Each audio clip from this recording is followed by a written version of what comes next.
আসসালামু আলাইকুম বন্ধুরা, কেমন আছেন আপনারা? আশা করি সবাই ভালো আছেন। আলহামদুলিল্লাহ আমিও ভালো আছি।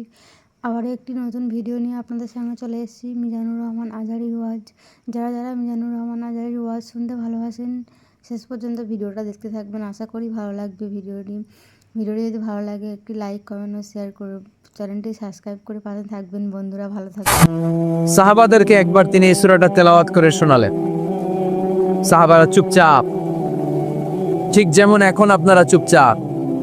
আল্লাহর হাবিব বললেন, ও সাহাবারা, তোমরা তো এই সূরা শুনে চুপ করে বসে আছো, কিন্তু তায়েফের ময়দানে জিনদের কাছে এই সূরাটা আমি তেলাওয়াত করেছিলাম, তারা কিন্তু চুপচাপ বসে থাকে নাই। যতবার আমি ফাবি আইগি আলা রাব্বিকুমা তুকাযিবান পড়েছি, এই আয়াতের বিপরীতে তারা উত্তর দিয়েছে, কারণ এই আয়াতটা একটা প্রশ্ন। It's a question from your Lord to mankind and jinnkind. এটা আল্লাহর পক্ষ থেকে মানব জাতি এবং জিন জাতির কাছে রেখে দেওয়া একটা প্রশ্ন। ফাবি আইগি আলা রাব্বিকুমা তুকাযিবান, আমার কোন নেয়ামতকে অস্বীকার করবি তুই? আল্লাহর কোন নেয়ামত অস্বীকার করার কোনো ক্ষমতা আমাদের আছে? নাই, অসম্ভব। এজন্য এটা একটা প্রশ্ন। আল্লাহর হাবিব বললেন, আমার প্রাণের সাহাবারা, তোমাদের সামনে যখন সূরা রহমান তেলাওয়াত করলাম তোমরা চুপচাপ, কিন্তু তায়েফের ময়দানে যখন জিনদের কাছে তেলাওয়াত করেছি তখন তারা চুপচাপ থাকে নাই। যতবার আমি ফাবিআইয়ি আলাই রাব্বিকুমা তুকাযিবান তেলাওয়াত করেছি, প্রত্যেকটা আয়াত শেষে এই প্রশ্নের উত্তর তারা দিয়েছে। সুবহানাল্লাহ পড়ে। যতবার এই আয়াতটা পড়েছি প্রত্যেকবার এই আয়াত শেষে তারা প্রশ্নের উত্তর দিয়েছে। তারা প্রত্যেকবার বলেছে, লা বিশাইইন মিন নিআমিকা রাব্বানা নুকাযযিবু ফালাকাল হামদু। আল্লাহ, তোমার কোনো নেয়ামত অস্বীকার করার কোনো সুযোগ নাই, সব প্রশংসার মালিক তুমি। আবার যখন এই আয়াতটা আমি পড়েছি আবার উত্তর দিয়েছে, আবার আমি পড়েছি আবার উত্তর দিয়েছে। এরকম একবার নয়, দুইবার নয়, 5 বার নয়, 10 বার নয়, 31 বার এই আয়াতটা তেলাওয়াতের পর পর জিনেরা এই আয়াতের উত্তর আমার সামনে দিয়েছে। সুবহানাল্লাহ। কোন লা বিশাইইন মিন নিআমিকা রাব্বানা নুকাযযিবু ফালাকাল হামদু। We cannot deny any of your mercy and blessings. All praises to you. All praises to you. সব ক্ষমতার মালিক একজন, চিল্লায় বলতে হবে, তিনি কে? তিনি হচ্ছেন আল্লাহ। ফাবিআইয়ি আলা রাব্বিকুমা তুকাযযিবান, আমার কোন নেয়ামতকে তোমরা অস্বীকার করবে? এই আয়াতটা সবার মুখস্থ আছে না নাই? মজার ব্যাপার হলো এই আয়াতটা আল্লাহ তাআলা এই সূরার ভেতরে 1 বার, 2 বার, 5 বার, 10 বার নয়, 31 বার উল্লেখ করেছেন। কয়বার? 10 বার বললেও তো হয়তো, 20 বার বললেও তো হতো, 31 বার বললেন কেন? তার মানে এটা জরুরি, এটার সিগনিফিক্যান্স, তাৎপর্য অনেক বেশি। যে জিনিস যত গুরুত্বপূর্ণ এটা বারবার বলতে হয়, ঠিক কিনা? এই জন্য আল্লাহ তাআলা বারবার বলেছেন, বারবার আমাদেরকে সচেতন করেছেন। ফাবিআইয়ি আলাই রাব্বিকুমা তুকাযযিবান। আল্লাহ বলেছেন, এই মানব জাতি আর জিন জাতি, আমার কোন নেয়ামতকে তুই অস্বীকার করবি? বল, কোন নেয়ামতকে অস্বীকার করবে? বলেন, আল্লাহর কোন নেয়ামতকে অস্বীকার করার কোন সুযোগ আছে? ওয়া ইন তা'উদ্দু নি'মাতাল্লাহি লা তুহসুহা ইন্নাল ইনসানা লাযালুমুন কাফার। যদি আমার নেয়ামতগুলো গুনতে শুরু করে দাও, গুনতে গুনতে তোমার জীবন শেষ হয়ে যাবে, হায়াত ফুরিয়ে যাবে। আমি আল্লাহর নেয়ামত গুনে কশ্চিনকালেও তোমরা শেষ করতে পারবে? সাগরের জল যদি কালি হয়ে যায়, গাছের পাতা যদি খাতা হয়ে যায়, সাগরের জল নামক কালি দিয়ে গাছের পাতা নামক খাতার উপরে যদি আল্লাহর প্রশংসা লিখতে শুরু করে দেন, আল্লাহ বলে গাছের পাতাও ফুরিয়ে যাবে, সাগরের জলও ফুরিয়ে যাবে, কিন্তু আমার প্রশংসা করে তোমরা শেষ করতে পারবে না। এজন্য আল্লাহর প্রশংসা করতে হবে বেশি বেশি নাকি কম কম? কম কম না বেশি বেশি?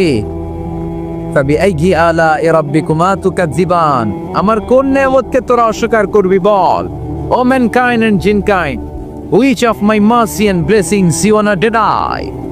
আমার কোন নেয়ামতকে অস্বীকার করবি? অস্বীকার করার সুযোগ আছে? নাই।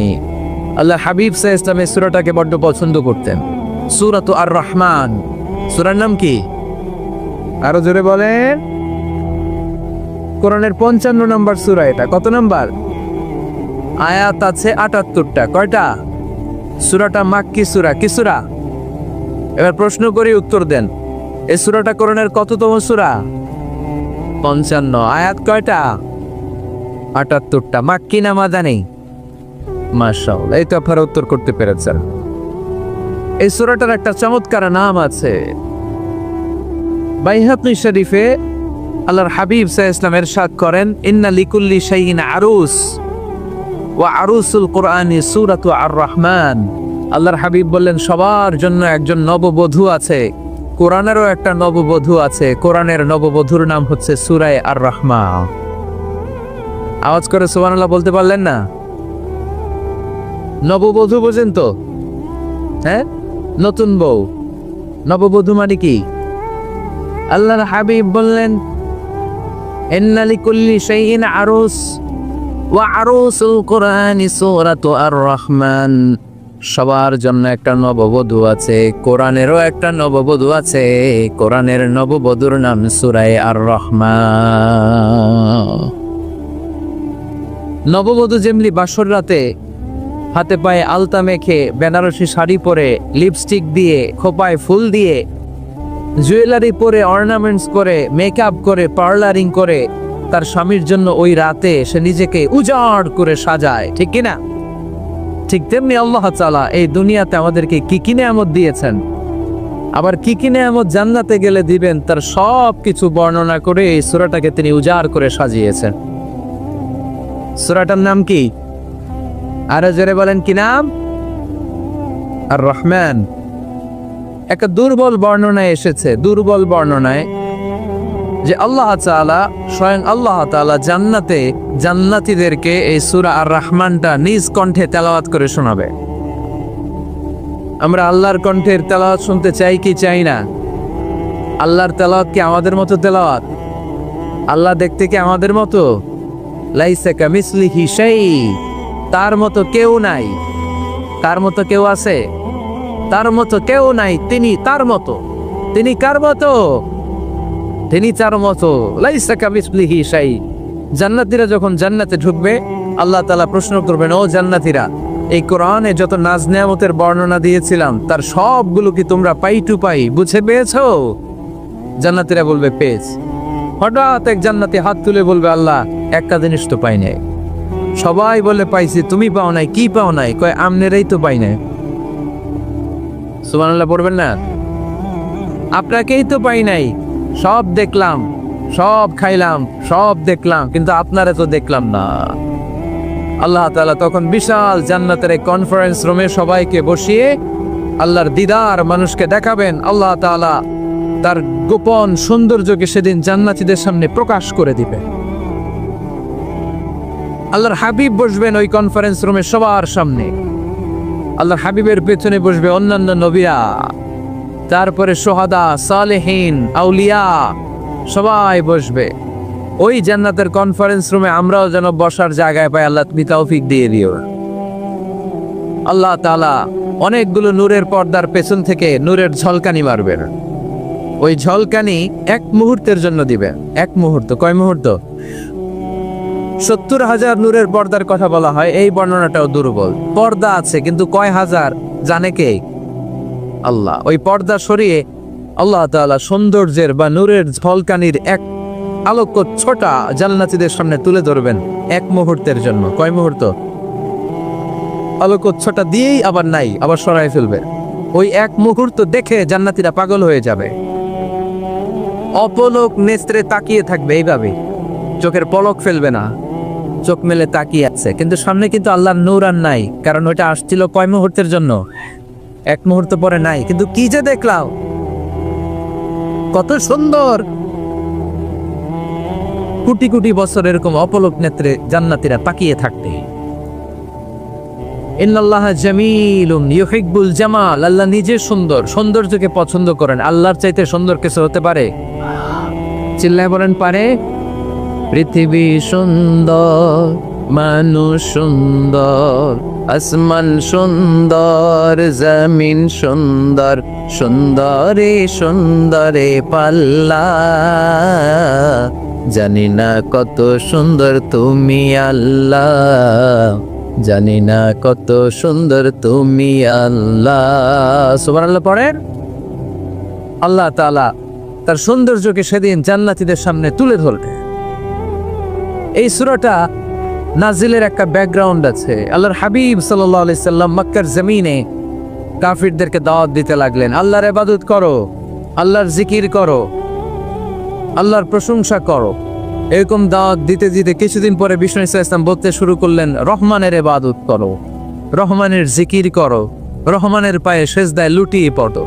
তখন কাফেররা প্রশ্ন শুরু করে দিল, মুহাম্মদ এতদিন বলতা আল্লাহ, এখন কইতেছ রহমানের কথা, আসলে কোনটা? আল্লাহরে তো আমরা চিনি, রহমানরে তো আমরা চিনি না। আল্লাহর দাওয়াত দিচ্ছ, আল্লাহর গুণগান গাইছো, আল্লাহকে আমরা চিনি জানি, কিন্তু রহমানটা আবার কে? সে আবার কবে আসলো, কোত্থেকে আসলো, কবে থেকে আছে, কতদিন থাকবে? রহমানরে তো আমরা চিনি না। ওরা রহমান চিনে না।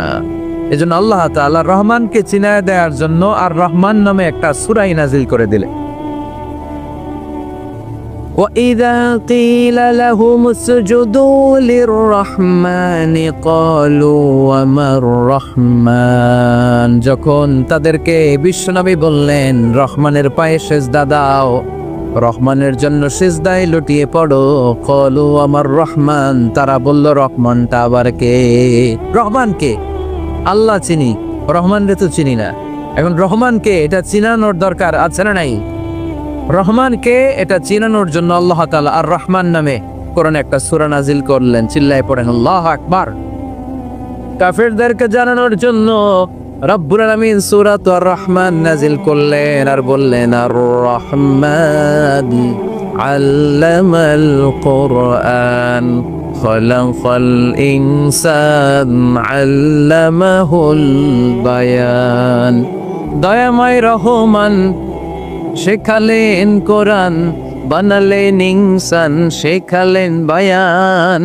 দয়াময় রহমান শেখালেন কোরআন, বানালেন ইনসান, শেখালেন বায়ান। দয়াময় রহমান শেখালেন কোরআন, বানালেন ইনসান, শেখালেন বায়ান। দয়াময় রহমান শেখালেন কোরআন, বানালেন ইনসান, শেখালেন বায়ান। আল্লাহু আকবার। আল্লাহ বলেন রহমান রে চিনো না? আর রহমান আল্লামাল কুরআন খালাকাল ইনসান আল্লামাহুল বায়ান। আমি হলাম রহমান, আমি দয়াময়, আমি মেহেরবান। আমার দয়ার কোনো শেষ নাই, আমার মায়ার কোনো শেষ নাই। আমার দয়া ভালোবাসা ছাড়া এই পৃথিবীতে কোনো কিছু হওয়া সম্ভব। ওয়াসিআত রাহমাতি কুল্লা শাই, সব জায়গায় আমার আল্লাহর রহমত আছে না নাই? আল্লাহর রহমত ছাড়া এক ফোঁটা বৃষ্টি আকাশ থেকে জমিনে ঝরে, আল্লাহর রহমত ছাড়া একটা গাছের পাতা মাটিতে পড়ে, আল্লাহর রহমত ছাড়া একটা শ্বাস আমরা ভেতরে ঢুকাতে পারি। আল্লাহর রহমত ছাড়া পৃথিবীতে কিচ্ছু সম্ভব না। চিল্লায় বলেন ঠিক কি না? আমার আল্লাহর দয়া ভালোবাসা যে কত বেশি আমরা জানি না, আমরা জানি না। আরশের বুকে আল্লাহ বিশাল সাইনবোর্ডে লিখে রেখেছেন, সাবাকাত রাহমাতি গাদাবি, সাবাকাত রাহমাতি গাদাবি। এর মানে হচ্ছে আমার রাগের উপরে আমার দয়া বিজয় লাভ করেছে। সাবাকাত রাহমাতি গাদাবি, আমার রাগও আছে, আল্লাহর রাগ আছে না? আমার দয়াও আছে, আল্লাহর দয়া আছে না? আল্লাহ বললেন আমার রাগও আছে, আবার আমার দয়াও আছে। তবে জেনে রেখো আমার রাগের চেয়ে দয়া বেশি। আল্লাহর কোনটা বেশি? দয়া বেশি। আমাদের পাপ অন্যায় যত বড় হোক, মনে রাখবেন আল্লাহর দয়া তার চাইতেও বড়। নাকি ছোট? আপনি যত বড় পাপ করেন না কেন, আমাদের জন্য আল্লাহর পক্ষ থেকে দয়া আছে না নাই? বনি ইসরাইলের এক লোক সিরিয়াল কিলার ছিল, খালি মার্ডার করতো, সিরিয়াল মার্ডার। একটা, দুইটা, তিনটা, 10টা, 5টা করতে করতে করতে করতে 99টা মার্ডার করছে। কয়টা? এলাকায় আছে না কিরকম কেউ? 99টা মার্ডার। কল্পনা করা যায়? 99 জন মানুষকে সে নিজ হাতে হত্যা করেছে। 99 মার্ডার করার পরে তার মনে ভয় আসলো, হায় রে, না জানি আল্লাহ আমার সাথে কেমন আচরণ করে আখিরাতে। আমার তওবা আছে কিনা কপালে জানি না। আমার তো ক্ষমা নাই, কি করব আমি? তো সে লোকজনদেরকে জিজ্ঞেস করলো, আমার ক্ষমা আছে কিনা, এটা কে বলতে পারবে? আমাকে আল্লাহ মাফ করবে কিনা? তারা সবাই বললো, এই এলাকায় এক আল্লাহর ওলি আছে, তার কাছে যাও। সে আল্লাহর ওলির কাছে যেয়ে বলে, ও আল্লাহর ওলি, আমি 99টা হত্যা করেছি, 99টা মার্ডার, আমার কপালে ক্ষমা আছে কিনা তুমি একটু বলো। আল্লাহর ওলি কই, কি বললা? 99টা মার্ডার? হায় হায় সর্বনাশ, তোর কোনো ক্ষমা নাই। এবার যে মার্ডার করছো কয়, আমার যেহেতু ক্ষমা নাই, তোরে বাঁচায় রেখে লাভ কি, তোরেও দিলাম শেষ কইরা। এবার সেঞ্চুরি করে ফেলাইস। কথা বুঝতেছেন? আমার যেহেতু ক্ষমা নাই, তো তোরে বাঁচায় রেখে কি লাভ, তোরেও শেষ করে দিলাম। এবার সেঞ্চুরি। সেঞ্চুরি করার পরেও ভয় আসছে না নাই অন্তরে? অন্তরে তো আল্লাহর ভয়। কই যাবি? খুঁজতে লাগলো কে সমাধান দিতে পারবে। একজন বললো, ওই এলাকায় একজন বড় আলেম আছে, ওই আলেমের কাছে যাও। সে আলেমের কাছে যেয়ে বলে, আলেম, আমি 99টা হত্যা করেছি, এখন আমার বড্ড ভয় হয়, আল্লাহ আমারে মাফ করবে কিনা, তুমি একটু আমারে বলো। আলেম বলে, তোমার গুনাহ যত বড়ই হোক, আমার আল্লাহর দয়া তার চাইতেও বড়। তুমি কি পাপ করেছো, কি অন্যায় করেছো তুমি? তুমি জানো না আমার রব কত মেহেরবান, তিনি কত দয়ালু, তিনি ভালোবাসার আধার, তিনি করুণার আধার। তোমার পাপ অন্যায় যদি হয় খালের পানির সমান, বিলের পানির সমান, আমার আল্লাহর দয়া সাগরের পানির সমান। তোমার পাপ আর অন্যায় যদি হয় পাহাড়ের সমান, আমার আল্লাহর ভালোবাসার দয়া হচ্ছে আকাশের সমান। তুমি যদি তওবার মতো তওবা করতে পারো, ক্ষমার মতো ক্ষমা চাইতে পারো, চোখের পানি ছেড়ে, চোখের পানির বড় দাম, চোখের পানির মধ্যে বিশাল কারিশমা, এটা আল্লাহ খুব পছন্দ করে। 2 ফোঁটা পানি আল্লাহ পছন্দ করে। এক, জেহাদের ময়দানে শহীদের গা বেয়ে ঝরে পড়া রক্তের ফোঁটা। 2 হচ্ছে অনুতপ্ত বান্দার চোখের পানির ফোঁটা। বান্দা যখন অনুতপ্ত হয়ে চোখের পানি ছেড়ে কাঁদে, তার চোখের পানি চোখ বেয়ে নাকের ডগা বেয়ে মাটিতে পড়ার আগেই ওই অনুতপ্ত বান্দার সব গুনাহ আল্লাহ মাফ করে দেয়। সে জিজ্ঞেস করলো, আমার ক্ষমা আছে কিনা? আলেম বলে, আছে, ক্ষমা আছো, তওবার মতো তওবা কর, তাওবাতান নাসুহা, তওবার মতো তওবা করলে আল্লাহ ঠিকই মাফ করবে। সে এতটাই অনুতপ্ত হলো, এতটাই, সে আল্লাহর কাছে ক্ষমা চাইতে শুরু করলো। আলেম পরামর্শ দিল, তুমি যে এলাকায় থাকো এলাকাটা ভালো না, এলাকাটা ছাড়ো, এখানে সব ডাকাতদের এলাকা, তুমি একটা ভালো এলাকায় যাও, ওখানে যে তওবা করে ভালো মানুষ হয়ে যাও। সে নিয়ত করে কাপড় চোপড় গুছিয়ে ভালো এলাকায় যাবে। ঘর থেকে বেরোয়ার সাথে সাথেই মালাকুল মউত চলে আসছে, তার রুহু কবজ করে ফেলছে। এখন রুহুকে নিয়ে যাবে। ফাজাত মালাইকাতুর রাহমা ওয়া মালাইকাতুল আযাব, রহমতের ফেরেশতারাও আসছে, আযাবের ফেরেশতারাও আসছে। রহমতের ফেরেশতারা বলে, না না, সে তওবার নিয়ত করেছে, যদিও তওবা করতে পারে নাই, যদিও ভালো এলাকায় যেতে পারে নাই, তওবার নিয়ত করেছে, অনুতপ্ত হয়েছে, ক্ষমা চাওয়ার চিন্তা করেছে, আমরা তার রুহু নিয়ে ইল্লিনে রেখে দেব। আযাবের ফেরেশতারা বলে, না না, 99টা হত্যা করার পরে আরো একটা হত্যা করে সেঞ্চুরি করেছে, এখনো তো ভালোভাবে তওবা করতে পারে নাই, তার রুহুটা নিয়ে আমরা সিজ্জিনের ভেতরে ঢুকায় দেব। 2 দল ফেরেশতার মারামারি, এ বলে আমরা নিব, এ বলে আমরা নিব। ঝগড়া আছে না নাই? আল্লাহ বললেন, রাখো রাখো, ঝগড়ার দরকার নেই। এক কাজ করো, যেখানে মারা গিয়েছে ওইখান থেকে ফিতা দিয়ে মাপতে শুরু কর। ভালো এলাকাটা যদি কাছে হয় জান্নাতের ফেরেশতারা নেবে, খারাপ এলাকা যদি কাছে হয় জাহান্নামের ফেরেশতারা নেবে। খারাপ এলাকা তো একেবারেই কাছে, ঘর থেকে বেরোয়ার সাথে সাথে মৃত্যু হয়েছে। আর ভালো এলাকা তো অনেক দূর। আল্লাহ জামিন তারে আদেশ দিলেন, জামিন, এই অনুতপ্ত বান্দার জন্য তুই ভালো এলাকাটা কাছে চলে আ। ভালো এলাকাটার জামিনটা তুই সংকুচিত হয়ে যা, যদিও ঘর থেকে বের হয়েছে একেবারে কাছে, খারাপ এলাকাটা হাজার হাজার মাইল দূরে চলে যা। ফিতা দিয়ে মাপ দিয়ে দেখে, সর্বনাশ, ভালো এলাকাটা তো একেবারেই কাছে, খারাপ এলাকাটা অনেক দূরে। আল্লাহর ফয়সালা অনুযায়ী রহমতের ফেরেশতারা তার রুহুকে নিয়ে জান্নাতের ভেতরে ঢুকিয়ে দিয়েছে। 99টা হত্যা করার পরে আরো একটা হত্যা করে সেঞ্চুরি, 100টা খুন করছে। আপনি কয়টা করছেন? আমি কয়টা করছি? তো 100টা খুন করে যদি ও মাপ পেতে পারে আমার আল্লাহর কাছ থেকে, আমরা কি ক্ষমা পেতে পারি না? ওর পাপের কাছে আমাদের পাপ কি? কয়টা ওয়াক্ত নামাজ ছাড়ছেন আপনি? কয়টা মিথ্যা কথা বলছেন? কতবার ঘুষ খাইছেন? কত টাকা সুদে লাগাইছেন, কত অন্যায় করছেন, কত জুলুম করেছেন। মনে রাখবেন, আপনার পাপ, আপনার অন্যায়, আপনার জুলুম যত বড় হোক না কেন, আমার আল্লাহর দয়া তার চাইতে পড়ে। এজন্য আল্লাহ নিজের পরিচয় দিয়ে বললেন, আর রহমানু আল্লামাল কুরআন খালাকাল ইনসান আল্লামাহুল বায়ান। আমি রহমান, আমি দয়ার সাগর। আমি কি?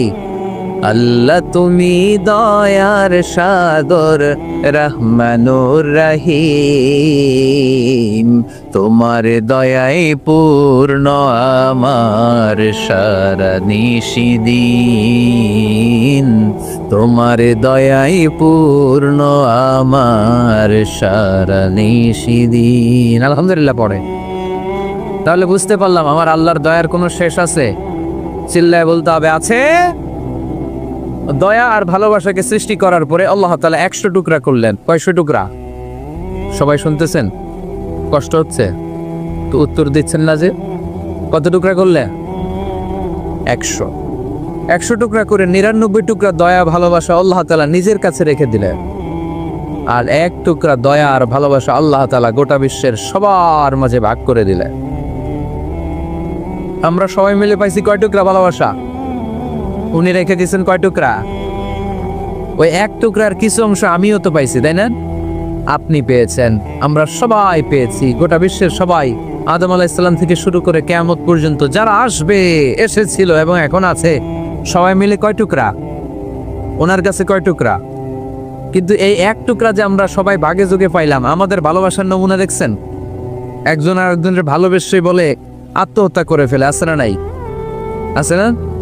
আহা, সালমান শাহ মারা গেছে, এই দেশের কয়েকটা মেয়ে গলায় রশি দিয়ে আত্মহত্যা করছে, শুনছেন? অমুক সেলিব্রিটির কি হয়েছে, ছাদ থেকে লাফ দিয়ে পরে মাথা ফটায় ফেলছে। ভালোবাসা আছে না নাই?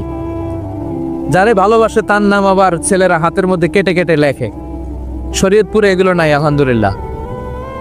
হ্যাঁ, প্লাস দিয়ে লেখে, প্লাস। ধরেন আব্দুল্লাহ প্লাস শামিমা, তো এ প্লাস এস, রক্ত দিয়ে লেখে, রক্ত। আমি অবাক হই, নিডল সুই দিয়ে কেটে কেটে লেখে আব্দুল্লাহর এ প্লাস শামিমার এস। কি ভালোবাসা!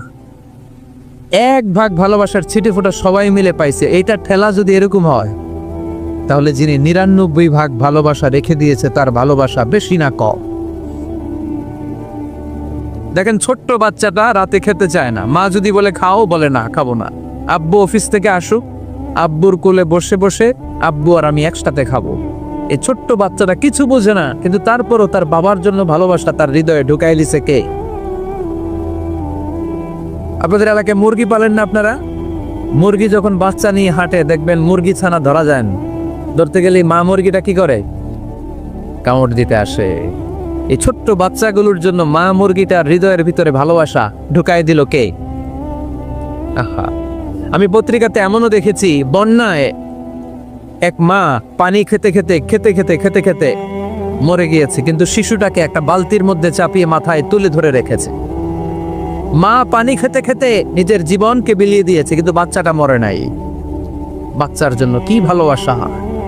এই ছোট্ট বাচ্চার জন্য মায়ের হৃদয়ে জান স্যাক্রিফাইসের মতো এই ভালোবাসা ঢুকাই দিল কে? কিছুদিন পরে আবার আসতেছে বিশ্ব ভালোবাসা দিবস। তখন দেখা যাবে ভালোবাসা কারে কয়। মাদারীপুরের কোনো ফুল বাগান আর খুঁজে পাওয়া যাবে না ফুল, ঠিক না?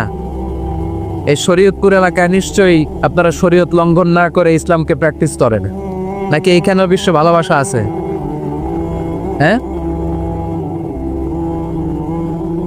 আছে তো। শরীয়তপুর না? হ্যাঁ, ওই দিন 14 ফেব্রুয়ারি শরীয়ত যায় কই? এগুলোর সাথে ইসলামের কোনো সম্পর্ক? আমাদের প্রতিদিনই ভালোবাসা, সকালে ভালোবাসা, বিকেলে ভালোবাসা, সন্ধ্যায় ভালোবাসা, শীতকালে ভালোবাসা, গ্রীষ্মকালে ভালোবাসা। আমাদের ইসলামে শুধু ভালোবাসাবাসী, ঠিক কিনা? রাসূল আমারে ভালোবাসা, রাসূল আমার আলো আশা, রাসূল আমার প্রেম বিরহের মূল আলোচনা। রসুল আমার কাজে কর্মের অনুপ্রেরণা। চিল্লায় পড়েন আল্লাহু আকবার। আমাদের ভালোবাসার কোনো কমতি আছে? 24 ঘন্টা আমাদের ভালোবাসা আছে না নাই? 365 দিন আমাদের ভালোবাসা আছে না নাই? এই জন্য আলাদা করে আমাদের কোনো দিন লাগে না বিশ্ব ভালোবাসা দিবস দরকার হয় না। যারা মাকে দেখতে পারে না, বাবারে দেখতে পারে না, এরা একদিনের জন্য মা বাবাকে উইশ করতে যায়, আর নাম দিছে বিশ্ব মা দিবস, বিশ্ব বাবা দিবস। কিছুদিন আগে দেখলাম বিশ্ব ডিম দিবস। কি দিবস? আমি কি মিথ্যা বললাম? ছিল একটা বিশ্ব ডিম দিবস। কিছুদিন পরে বানাবে বিশ্ব বাঁশ দিবস, যে যারে বাঁশ দিতে পারে। এরপর একটা বানাইছে শুনলাম বিশ্ব চিন্তা দিবস। তো এটা কি দিবস? কয় এই দিন আমরা সবাই মিলে চিন্তা করি যে আসলে আমাদের কি চিন্তা করা দরকার, আছে না নাই? তো এই যে ওরা বিশ্ব মা দিবস, international mother day, international father day, মা দিবস বাবা দিবস বছরে একবার ওল্ড হোমে রেখে আসে, বৃদ্ধাশ্রমে। যেহেতু সারা বছর বৃদ্ধাশ্রমে, বছরে একদিনও যদি মারে স্মরণ না করি কেমন হয়? তো একদিন ওই মা দিবসে মারে একটা কার্ড দিয়ে উইশ করে আসে, কিছু টাকা দিয়ে আসে। ওদের তো মা বাবার প্রতি দয়া নাই, শ্রদ্ধা নাই, ভালোবাসা নাই, এজন্য ঘটা করে ওদের দিবস পালন করা লাগে। আমাদের 24 ঘন্টা 365 দিনই ভালোবাসা, তাই এই দিবস ফিবসের আমাদের দরকার নাই। চিল্লায় বলেন ঠিক কিনা? জন্মের পর থেকেই তো আমাদের ভালোবাসা, মৃত্যু পর্যন্ত ভালোবাসা, আমৃত্যু ভালোবাসা। এই জন্য বিশ্ব ভালোবাসা দিবস, এটা ইসলাম কখনো সাপোর্ট করে না। ভালোবাসার কেন্দ্রবিন্দু একজন, চিল্লায় বলতে হবে তিনি কে? 100 টুকরা করে আমাদেরকে দিয়েছেন কয় টুকরা? উনি রেখেছেন কয় টুকরা? দেখেন, এক টুকরার ঠেলায় বিশ্ব ভালোবাসা দিবস আমরা পালন করি। ভালোবাসার গান, ভালোবাসার নাটক, ভালোবাসার ফিল্ম, ভালোবাসার কবিতা, অভাব নাই। কত ভালোবাসার স্টোরি আপনারা জানেন, এত ভালোবাসা। কিন্তু সবাই মিলে ভালোবাসার এক অংশ আমরা ভাগে যোগে পেয়েছি। এক অংশের নমুনা যদি এমন হয়, 99 টুকরা ভালোবাসা যিনি রেখে দিয়েছেন নিজের মধ্যে, তার ভালোবাসা বেশি না কম? চিল্লায় বলেন বেশি না কম? এজন্য আমরা আল্লাহর ভালোবাসার ভিখারি, আমরা আল্লাহ তাআলার রহমতের ভিখারি। আল্লাহর রহমত ছাড়া কেউ কোনোদিন জান্নাতে যেতে পারবে? কোনোদিন নিজের আমল নিয়ে বড়াই করবেন না। আপনার কি ভাবেন যে আপনার আমল দিয়ে আপনি জান্নাতে যাবেন? শরীয়তপুরের আজকের এই প্যান্ডেলে যারা বসে আছেন, কার এরকম ভরসা আছে যে হুজুর আমি এত আমল করেছি, আমার আমলের বদৌলতে আমি জান্নাতে ঢুকবো? কে কে আছেন দেখি আল্লাহর ওলি? আছে এরকম কোন আল্লাহর ওলি? হ্যাঁ আছে? নাই। আল্লাহর হাবিব বললেন আল্লাহর রহমত ছাড়া, ভালোবাসা ছাড়া কেউ কোনোদিন জান্নাতে ঢুকতে পারবে? আম্মা জান আয়েশা বললেন ইয়া রাসূলুল্লাহ আপনিও না? আল্লাহর হাবিব বললেন না আমিও না, তবে আল্লাহর রহমত আর দয়া সেদিন আমাকে ঘিরে রাখবে। মান নুকিশা উযিবা, যার হিসাব আল্লাহ সেদিন চাইবেন সে ধরা খেয়ে যাবে। সব সময় আল্লাহর কাছে এই দোয়াটা যেন আমরা করি, আল্লাহ কিয়ামতের দিন তুমি আমার হিসাব নিও না, আল্লাহ তুমি আমার বিচার বসিও না, আল্লাহ তুমি দয়া করে আমারে মাফ করে দিও। আল্লাহ যার বিচার করবেন ও জাহান্নামে যাবে, আর যার বিচার করবেন না সে জান্নাতে যাবে।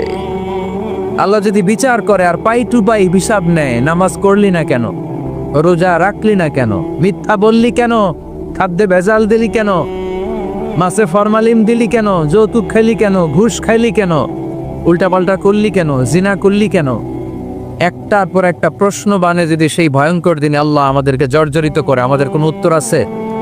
সেদিন আমাদের বাঁচার কোনো উপায় আছে? তাই আমরা সবাই আল্লাহর কাছে দোয়া করবো, আল্লাহ কোনো বিচার টিচার মানি না, আমরা কোনো বিচার করতে পারবো না, দয়া করবা। কথা কয় না? কি করবে? এবার আওয়াজ করে বলেন, বিচার চান না দয়া চান?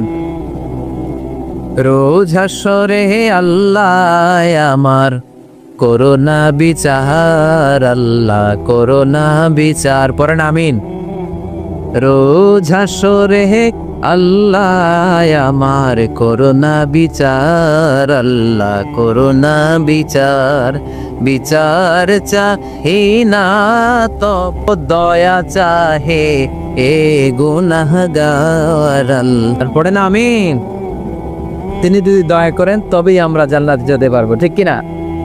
এজন্য আল্লাহ বললেন আর রহমানু আল্লামাল কুরআন খালাকাল ইনসান আল্লামাহুল বায়ান। আমি হলাম রহমান। কাফেররা বলে রহমানকে জানি না, রহমানকে চিনি না।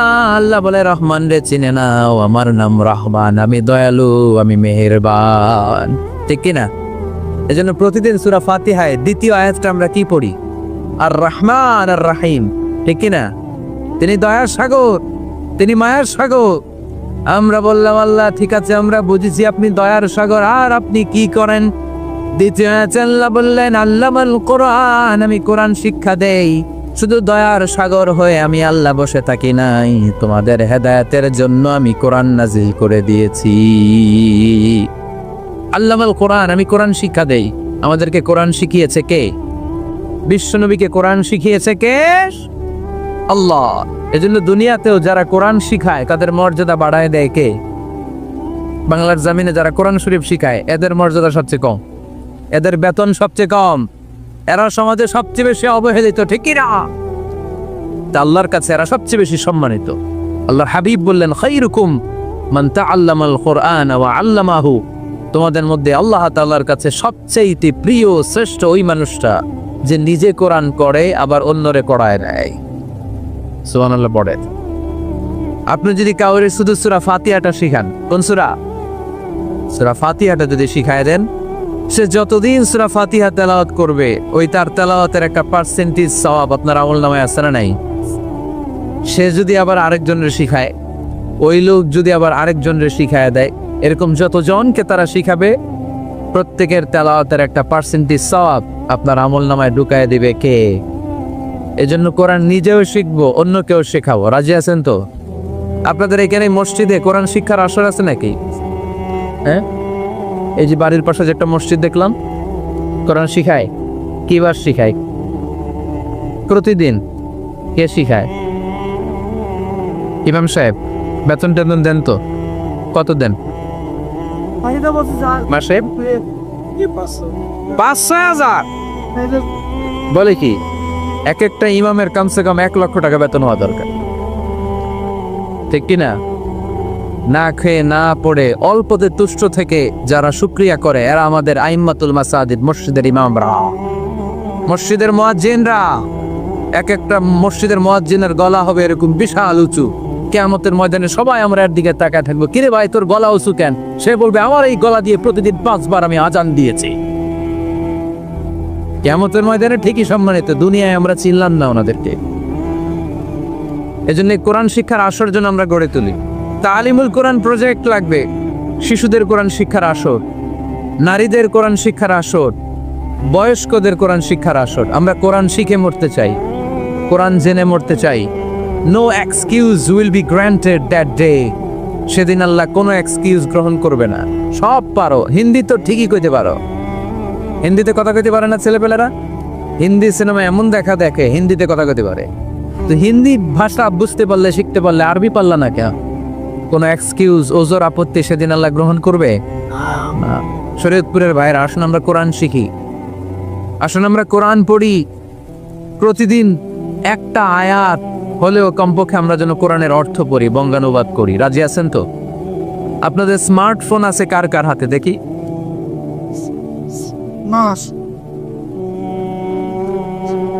আপনারা কি অ্যানালগ? স্মার্ট আপনি? মাশাআল্লাহ। তোমরাও কি স্মার্ট? হ্যাঁ, ঠিক আছে, হাত নামাও, হাত নামান সবাই। তো এই যে স্মার্টফোন আসছে স্মার্ট বানাইতে, যেই ফোনের মধ্যে কোরআন নাই সে আনস্মার্ট। ঠিক কিনা?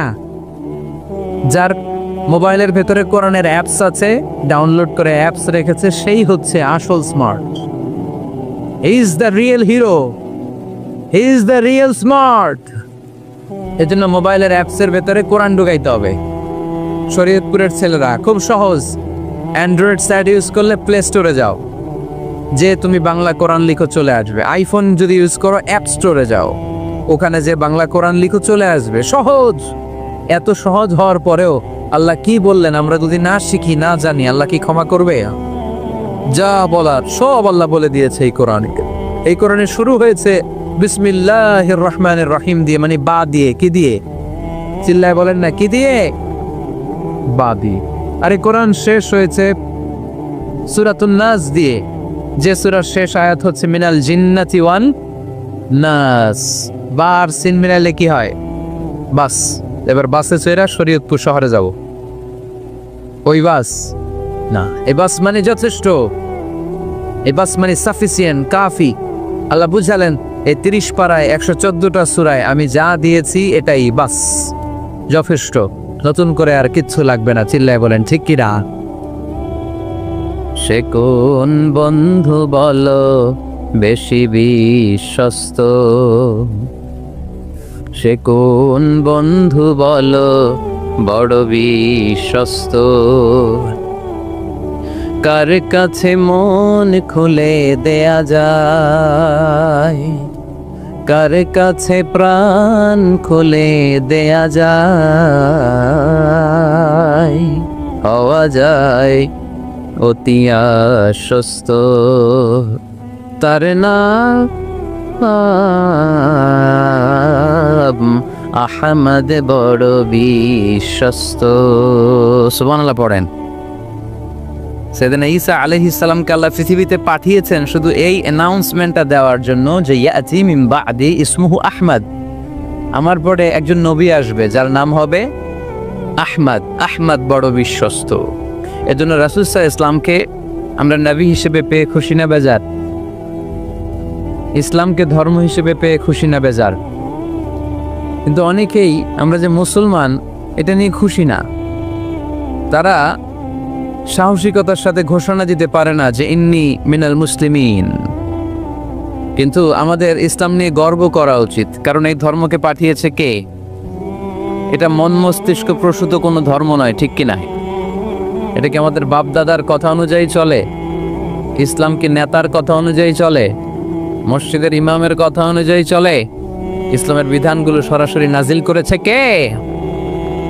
সাইয়েদনা ওমর ফারুক বলতেন, নাহনু কওমুন আ'আজ্জানাল্লাহু বিল ইসলাম, আমরা তো এমন জাতি যে জাতিকে আল্লাহ তাআলা ইসলামের দ্বারা সম্মানিত করেছে। আমাদের সম্মান ইসলামে। আমাদের সম্মান কোথায়? ফাইন ইবতাগাইনাল ইজ্জাতা বিগাইরিহি আযাল্লানাল্লাহ। ইসলাম রেখে দিয়ে অন্য কোথাও যদি আমরা সম্মান তালাশ করি তাহলে আমাদেরকে অপমানিত করে ছাড়বে কে? এজন্য আমরা যে মুসলমান এটা বুক ফুলিয়ে বলা যাবে তো? পৃথিবীর সব নবীরা মুসলমান ছিলেন। আল্লাহর দেয়া ধর্মের নাম হচ্ছে ইসলাম, এবং এই ইসলামের বিজয় অবশ্যম্ভাবী। পড়েন সুবহানাল্লাহ। যার প্রমাণ আমরা পত্রপত্রিকা খুললে, ইন্টারনেট ব্রাউজ করলে, BBC news, Al Jazeera news, CNN, cable news নেটওয়ার্কের নিউজ পড়লে আমরা জানতে পারি যে গোটা বিশ্বের বিভিন্ন ধর্মাবলম্বী লোকেরা নিজেদের ধর্ম রেখে দিয়ে তারা কালিমা পড়ে মুসলমান হয়ে যাচ্ছে। খুশি লাগে আপনাদের? আপনারা কি জানেন যে আমরা ইবাদত করি মসজিদে, খ্রিস্টানরা ইবাদত করে কোথায়? গির্জায়, তাই না? গির্জাকে ইংরেজিতে কি বলে জানেন? চার্চ বলে। তো ইউরোপে এবং আমেরিকাতে যে গির্জাগুলো আছে, এই গির্জাগুলো তারা বিক্রি করতে শুরু করে দিয়েছে। এর কারণ খ্রিস্টানরা তাদের গির্জাগুলোতে ইবাদত করতে যায় না। আমরা তো নামাজ 3 ওয়াক্ত পড়ি, 2 ওয়াক্ত বা 5 ওয়াক্ত, 7 দিনে তো একবার হাজিরা দিতে যাই, ঠিক কিনা? তো ওদের এমন দশা যে ওদের গির্জাগুলোতে 1 মাসও যায় না, 6 মাসও একবার যায় না। তো এই গির্জা রাইখা লাভ আছে? লাভ নাই। এই গির্জা ওরা বিক্রি করতে শুরু করেছে। আর ওখানকার মুসলিম কমিউনিটির নেতারা এই সুযোগে এই গির্জাগুলো কম দামি কিনে এটারে মসজিদ বানাইতে শুরু করছে। ইউরোপ আমেরিকাতে আলহামদুলিল্লাহ, আপনারা শুনে খুশি হবেন, ওরা ইসলামিক সেন্টার বলে এগুলোরে। কি বলে? Islamic centre. আমাদের এরকম ইসলামিক সেন্টার করা দরকার, যেখানে দার্স হবে, দার্স, রেগুলার দার্স হবে। এই যে তাফসির মাহফিলগুলো বছরে একবার, গত বছর আসছিলাম এখানে, আবার 1 বছর পরে দেখা, কি শিখলেন কি শিখলেন না, কি বুঝলেন না, আর জানা শোনার সুযোগ হয়েছে নাই। কিন্তু সেন্টার যদি হয়, ওখানে শিশু কিশোরদের আলাদা কোরআন শিক্ষার আসর, আমার বোনদের আলাদা শিক্ষার আসর, বয়স্কদের আলাদা কোরআন শিক্ষার আসর, তারপরে সেখানে হেজামা সেন্টার থাকবে, রুকিয়া সেন্টার থাকবে, তালিম, তাদরিস, তারবিয়ার সব ব্যবস্থাপনা থাকবে। এজন্য সব জায়গায় এরকম সেন্টার থাকার দরকার আছে না নাই? যতদিন আমরা এই ইউনাইটেড থাকব ততদিন আমাদের দিকে চোখ তুলে তাকাবার খবরদারি কারো থাকবে না। আর ইউনিটি যখন ব্রেক ডাউন করবে, আমরা শততা বিভক্ত, একজন আরেকজনের গালি দিবে, একজন আরেকজনের কাফের বলবে, তখনই সমাজের সব শান্তি সুখ এগুলো বিনষ্ট হতে চলবে। জোরে বলেন ঠিক কি না? মুসলিম উম্মার মধ্যে এখন এই সমস্যা, ইউনিটি নাই। We don't have any central leadership, আমাদের কেন্দ্রীয় নেতৃত্ব নাই। এই যে ফিলিস্তিনে যে মারে আমাদেরকে পাখির মতো গুলি করে, মিয়ানমারের রাখাইন রাজ্য থেকে 10 লক্ষ মুসলমান তাড়ায় দিল টেকনাফে, এখন তারা পাহাড়ি এলাকায় আশ্রয় নিয়েছে। সিরিয়াতে মার খেয়ে গোটা বিশ্বে এরা ছড়িয়ে আছে। এই যে মুসলমানরা গোটা বিশ্বে মার খায়, আমাদের পক্ষে কথা বলার মতো আমাদের কোনো কেন্দ্রীয় লিডার আছে? সেন্ট্রাল লিডারশিপ নাই। আল খিলাফা আল ইসলামিয়া, ইসলামিক ক্যালিফেট, এটা নাই। এই সেন্ট্রাল লিডারশিপ না থাকার কারণে গোটা বিশ্বে আমরা আজ নির্যাতিত, নিষ্পেষিত। আমাদের কোনো মা বাপ নাই। জোরে কোন ঠিক কিনা? এদিকে লাথি মারলে ওইদিকে যাই, ওদিকে লাথি মারলে এদিকে আসি। আমাদের পক্ষ নিয়ে, আমাদের স্বার্থ নিয়ে যে কথা বলবে, জাতিসংঘে হুঙ্কার তুলবে, ওআইসি থেকে ঘোষণা আসবে, ওরকম একটা নেতাও আমাদের নাই। জোরে বলেন ঠিক কিনা? ওমরে ফারুকের মতো যদি একটা নেতা থাকতো, তাহলে গোটা বিশ্বে মুসলমানরা এক আমব্রেলার নিচে, এক ছাতার নিচে চলে আসতো, তাই না? এমন সাহাবী ছিলেন বিষ্ণু ঈসা ইসলাম তার ব্যাপারে বলেছেন, আসাদুহুম ফি আমরিল্লাহি ওমর। আল্লাহর জমিনে আল্লাহর দ্বীন বাস্তবায়নের জন্য সবচেয়ে কঠিন সাহাবী ছিল যিনি, তিনি হচ্ছেন ওমর। মুনাফিকরা ওমরে ফারুককে দেখে ভয় পেত, খোদ শয়তান ইবলিস ওমরে ফারুককে দেখে ভয় পেত। আলহামদুলিল্লাহ পড়বেন না? বিষ্ণু ঈসা ইসলাম বলতেন, ওমর তুমি যদি এই রাস্তা দিয়ে হাঁটো আর শয়তান তোমারে দেখে, তাহলে শয়তান এই রাস্তা রেখে দিয়ে অন্য রাস্তা দিয়ে হাঁটে। লা নবিয়্যা বা'দি ওয়ালা রাসূলা। আল্লাহ রাসূল বললেন, আমার পরে কোনো নবীও নাই, রাসূলও নাই, তবে আমার পরে কেউ যদি নবী হতো, ওমর নবী হয়ে যেত। এরকম একজন ওমরের আমাদের দরকার। এরকম একজন ওমরের অপেক্ষায় আমরা। একজন হলেই চলবে, কয়জন লাগবে? যুগ জামানা পাল্টে দিতে চাই না অনেকজন, এক মানুষই আনতে পারে জাতির জাগরণ। এক মানুষই বিপদকালে বাঁচায় কাফেলায়, ক্ষুদ্র ডিঙ্গি বাঁচায় জাহাজ অসীম দরিয়ায়। কয়জন ওমর দরকার? আমরা সেই ওমরের জন্য অপেক্ষা করছি, যার নেতৃত্বে, যেই আল ইমাম আল মাহদি, যার নেতৃত্বে গোটা বিশ্বে শান্তি, সভ্যতা, ভদ্রতা আবার প্রতিষ্ঠিত হবে। এক ছাতার নিচে মুসলমানেরা থাকবে, কেউ কারো ব্যাপারে হৃদয়ে কোনো বিদ্বেষ রাখবে, ঘৃণা রাখবে, কেউ কাউকে গালি দিবে না। এই সুসম্পর্ক, এই ঐক্যের জন্যই ইসলাম। একসাথে উদখুলু ফিস সিলমি কাফা, পরিপূর্ণভাবে সবাই মিলে ইসলামের রশিকে আঁকড়ে ধরো, তাহলেই বরকত দিবে কে? ওমরে ফারুক বলতেন, নাহনু কওমুন আ'আজ্জানাল্লাহু বিল ইসলাম, আমরা তো এমন জাতি যে জাতিকে আল্লাহ তাআলা ইসলাম দিয়ে সম্মানিত করেছে। আমাদের সম্মান ইসলামে, এখন ইসলাম রেখে দিয়ে অন্য জায়গায় সম্মান খুঁজি। এজন্যই লাথি খাই, এজন্যই অপমানিত, এজন্যই নেতৃত্ব শূন্য। জোরে বলেন ঠিক কিনা? গোড়ার দিকে যদি না যাই, মূলের দিকে যদি ফিরে না আসে, আমাদেরকে গালি দেয় মৌলবাদ। মৌলবাদ মানে হচ্ছে যে মূলের দিকে ফিরে আসে, return back to the root. শিখর থেকে, শেকড় থেকে শিখরে, শিখরে যেতে হলে আগে শেকড়ে যেতে হবে। জোরে বলেন ঠিক কিনা? এজন্য ঐক্যের কোনো বিকল্প নাই। আমি আমার আলোচনার শুরুতে এই মেসেজটা আপনাদের কাছে ড্রপ করতে চাই যে আসুন আমরা কাদা ছোড়াছুড়ি ছেড়ে দেই, হিংসা বিদ্বেষ ভুলে যাই, হৃদয়টারে সবার জন্য উজাড় করে দেই। মুমিনদের হৃদয়ে থাকবে সবার জন্য ভালোবাসা। কি থাকবে? আল্লাহ রাসূল সাল্লাল্লাহু আলাইহি ওয়াসাল্লাম মক্কা থেকে যখন মদিনাতে গেলেন, তিনি দেখলেন দলে দলে লোকজন কালিমা পড়ে মুসলমান হচ্ছে, বড় একটা মুসলিম কমিউনিটি গড়ে উঠল। আল্লাহ রাসূল সাল্লাল্লাহু আলাইহি ওয়াসাল্লাম খেয়াল করে দেখলেন ওখানে শুধু মুসলিম কমিউনিটি নয়, ওখানে জিউস কমিউনিটি আছে, মানে ইহুদি কমিউনিটি। মদিনাতে ইহুদিরাও থাকতো। আবার খেয়াল করে দেখলেন আশেপাশে খ্রিস্টান কমিউনিটিও আছে, তাহলে মোট কয়টা কমিউনিটি হইল? রাসূল সাল্লাল্লাহু আলাইহি ওয়াসাল্লাম এই 3 দলকে নিয়ে একটা চার্টার করলেন, চার্টার। ইতিহাসে এটা মদিনা চার্টার নামে পরিচিত, মদিনা সনদ। সুবহানাল্লাহ পড়েন। 3 ধর্মের লোক, 3 জাতি একসাথে থাকে, আর আমরা এক বাঙালি এক দেশে থাকতে পারি না। এক দল আরেক দলরে বলে তুমি ভারতপন্থী, ওই দল আরেক দলরে বলে তুমি পাকিস্তানপন্থী। বাংলাদেশপন্থী কেউ হতে চায় না। আমরা কোন পন্থী? জোরে বলতে হবে। দেশের স্বার্থটারে সামনে নিয়ে আসতে হবে। তো সম্মানিত সুধী, রাসূল সাল্লাল্লাহু আলাইহি ওয়াসাল্লাম ইহুদিদের সাথে বসেছেন। মদিনা চার্টারে যদি 3 ধর্মের লোক থাকে, মানে Muslim community, Jews community and the Christian community যদি থাকে, তার মানে মদিনা সনদের মধ্যে স্বাক্ষর করেছিল 3 কমিউনিটির নেতারা। ইহুদিরাও ছিল, খ্রিস্টানরাও ছিল। তো আল্লাহ রাসূল সাল্লাল্লাহু আলাইহি ওয়াসাল্লাম ইহুদিদের সাথে বসেছেন, চুক্তি করেছেন 10 বছরের লম্বা সময়ের। খ্রিস্টানদের সাথে চুক্তি করেছেন। রাসূল সাল্লাল্লাহু আলাইহি ওয়াসাল্লাম খ্রিস্টানের সাথে বসতে পারে, ইহুদির সাথে বসে সনদ তৈরি করতে পারে, মদিনার সনদ। কিন্তু আমরা মুসলমানের সাথে বসতে পারি, একজন আরেকজনের ছায়া দেখতে পারে না। হিংসা, বিদ্বেষ, জেলাসি, অহংকার, ঠিক কিনা?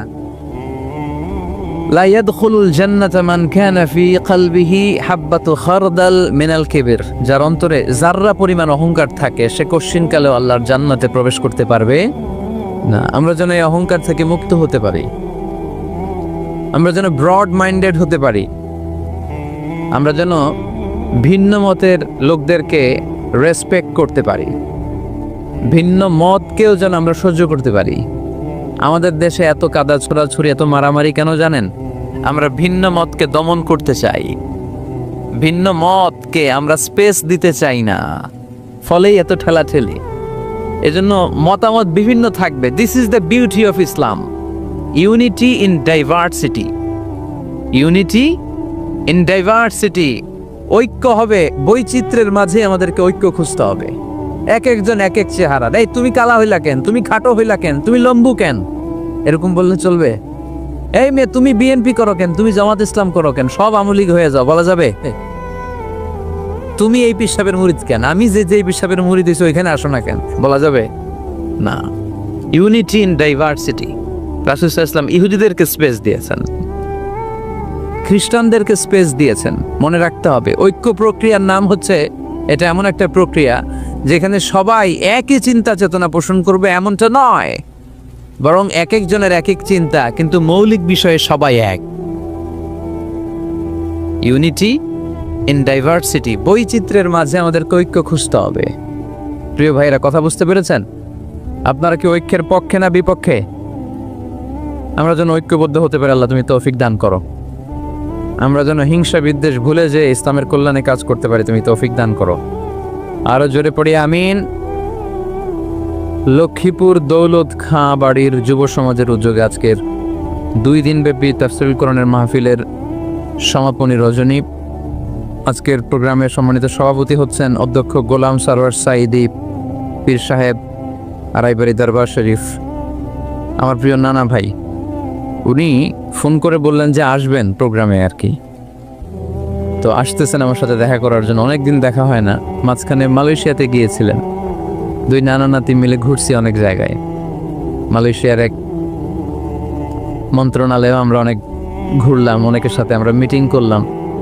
তো হঠাৎ করে শুনলাম এখন স্টেজে ওঠার আগে নানা ভাই অসুস্থ হয়ে গেছেন, শ্বাসকষ্ট হচ্ছে, আসার কথা ছিল, এখন হসপিটালে যাবেন। তো আমরা আমার প্রিয় নানা ভাইয়ের জন্য সবাই মিলে আজকের প্রোগ্রাম থেকে দোয়া করি, আল্লাহ তাআলা যেন শিফায়ে কামেলা আজেলা নাসিব করে, খুব দ্রুত সুস্থ হয়ে আবার যেন দাওয়াতি কাজে মনোনিবেশ করতে পারে, আল্লাহ তৌফিক দান করুক। আজকের প্রোগ্রামের সহসভাপতি হচ্ছেন মাওলানা আমিরুল ইসলাম সিদ্দিকী, খতিব, লক্ষ্মীপুর কেন্দ্রীয় জামে মসজিদ। আসছেন উনি? আচ্ছা, আপনি। প্রধান অতিথি জনাব অ্যাডভোকেট রাশেদুল কাউসার ভূঁইয়া জীবন, চেয়ারম্যান উপজেলা পরিষদ। আসছে? বিশেষ কাজে ঢাকা আছে। বিশেষ কাজে ঢাকা। বিশেষ অতিথি জনাব ইখতিয়ার আলম রনি, সাধারণ সম্পাদক বাংলাদেশ আওয়ামী লীগ, 9 নং কায়েমপুর ইউনিয়ন শাখা। আসছে? মাশাআল্লাহ। তারপর আপনাদের এখানে আইন মন্ত্রী যে আইন বলছে যে আমাদের পাশের গ্রামে আপনাদের পাশের গ্রামে, ওনার লোকেরা এসে দেখা করলো, আমি সালামও বললাম। হুজুর, ওনার আম্মা খুব অসুস্থ। ওনার আম্মা অসুস্থ, দোয়া চেয়েছে, আমরা দোয়া করি ওনার আম্মাকে আল্লাহ তাআলা সুস্থতা দান করুন। সম্মানিত ভাইরা, আমরা আর কথা না বাড়িয়ে সরাসরি আলোচনায় চলে যাই। আমি আপনাদের খেদমতে পবিত্র কালামুল্লাহ মাজিদের সূরাত আলে ইমরানের 133 নম্বর আয়াত তেলাওয়াত করেছি। সূরাটার নাম হচ্ছে সূরাত আলে ইমরান। ইমরানের বংশধর। ইমরান কে ছিল আপনারা জানেন? মারিয়াম আলাইহিস সালামের পিতা, ঈসা আলাইহিস সালামের নানা। সুবহানাল্লাহ পড়বেন না?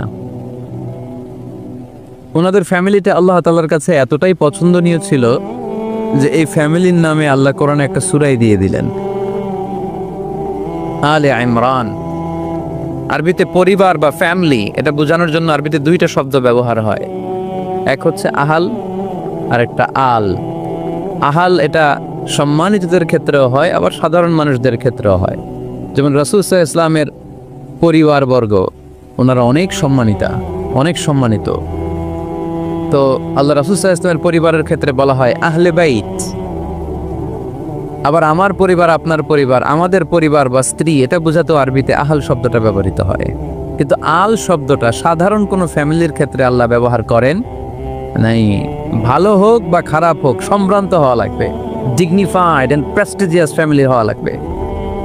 ডিগনিফাইড ফ্যামিলির যদি হয়,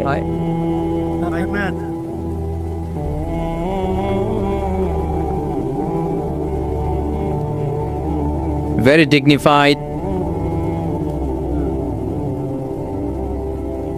and prestigious family যদি হয়, হয়েছে এই তো ঠিক হয়ে গেছে, বসো বসো বসে যাও। very dignified and prestigious family যদি হয়, সেক্ষেত্রে আল্লাহ কোরআনে আল বলেছেন। যেমন ইমরানের পরিবারের কথা বোঝাতে যে আল্লাহ বলেছেন আলে ইমরান। দাউদ আলাইহিস সালামের পরিচয় দিতে যে পরিবারের কথা বলতে যে আল্লাহ বলেছেন আলে দাউদ।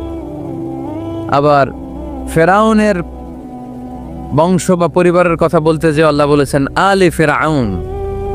তাহলে পরিবারের আরবি দুইটা, একটা আল আর একটা আহাল। আহাল এটা সম্মানিত এবং সাধারণ উভয় ক্ষেত্রেই ব্যবহার করেন আল্লাহ তাআলা। আর আল এটা শুধু ডিগনিফাইড এন্ড প্রেস্টিজিয়াস ফ্যামিলি, ভালো হোক ফ্যামিলিটা বা খারাপ হোক, সেক্ষেত্রে আল্লাহ ব্যবহার করেন। তারই ধারাবাহিকতায় ইমরান ওনার যে ফ্যামিলি, মারিয়াম আলাইহিস সালাম ছিলেন তার কন্যা, তার স্ত্রীর নাম ছিল হান্না বিনতে ফাখুস। এই ফ্যামিলিটা আল্লাহর কাছে বড্ড প্রিয় একটা ফ্যামিলি।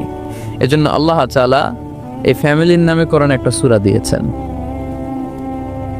কোরআনের চ্যাপ্টারাইজেশনগুলো অনেক সুন্দর। আমি প্রায় বলে থাকি, মানুষের নামে সূরা, প্রাণীর নামে সূরা, বংশের নামে একটা সূরা আছে, সূরাত কুরাইশ আছে না? এর একটা বংশের নামে, তাই না? প্রাণীর নামে আছে বড় প্রাণী, ছোট প্রাণী। স্থলের সবচেয়ে বড় প্রাণী হাতি, আছে না সূরা? সূরা ফিল। আবার স্থলের সবচেয়ে ছোট প্রাণী পিঁপড়া, আছে না? আন-নামল, সূরাতু আন-নামল। তারপর মৌমাছির নামে আছে সূরা, সূরাতু আন-নাহল। মধু খান তো আপনারা? মধু, খাঁটি মধু পাওয়া যায় এলাকায়, খুব পাওয়ারফুল খাবার। কিন্তু সাইবেরিয়ান এলাকায় ওরা মদ খায়। জিজ্ঞেস করলাম কেন? কয় খুব ঠান্ডা। আমি বললাম মধু খাইও, আরো বেশি গরম হবা। মদ খেলেও শরীর গরম হয়, কিন্তু মধু খেলে তার চেয়ে বেশি গরম হয়। রাসূল সাল্লাল্লাহু আলাইহি ওয়াসাল্লাম মধু খেতেন। কিছু কিছু হাদিয়া আল্লাহ রাসূল সাল্লাল্লাহু আলাইহি ওয়াসাল্লাম ফিরিয়ে দিতেন না। এর মধ্যে একটা হচ্ছে মধু। মধু দিলে বলতেন না যে না নিব না। আতর ফিরিয়ে দিতেন না। বালিশ, বালিশ খুব পছন্দ করতেন। আল্লাহ রাসূল ঠেকনা দিয়ে বসতে পছন্দ করতেন। সুবহানাল্লাহ পড়ায়। রাসূল সাল্লাল্লাহু আলাইহি ওয়াসাল্লামের কাছে একটা কসমেটিক্সের বক্স থাকতো সবসময়, জরুরি 5-6টা জিনিস এর ভেতরে থাকতো। ওখানে আল্লাহ রাসূল সাল্লাল্লাহু আলাইহি ওয়াসাল্লাম চিরুনি রাখতেন। চিরুনি, আপনারা চুল আঁচড়ান তো চিরুনি দিয়ে, সবসময় পরিপাটি থাকবেন, এটা সুন্নাহ। পরিচ্ছন্ন, ফিট থাকা, সবসময় গেট আপটা ভালো থাকা, এটা সুন্নাহ। আল্লাহ রাসূল সাল্লাল্লাহু আলাইহি ওয়াসাল্লাম কোনো বিদেশি ডেলিগেট আসলে তাদের সাথে দেখা করার আগে সময় নিতেন, নিজেকে গুছিয়ে নিতেন। সুবহানাল্লাহ পড়েন। চুলগুলো আঁচড়ে রাখতেন এই চিরুনি দিয়ে।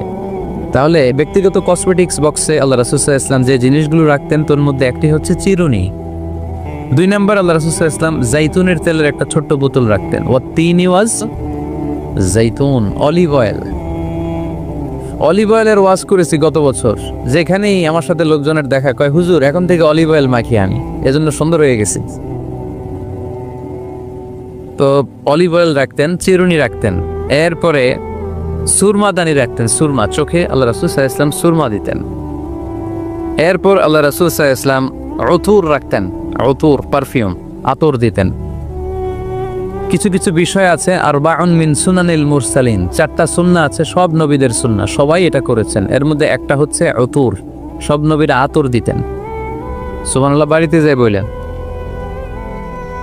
আতর দিবেন, এটা সুন্নাহ। আপনার ইমপ্রেশনটাকে আরো সুন্দর করবে। First impression lasts long.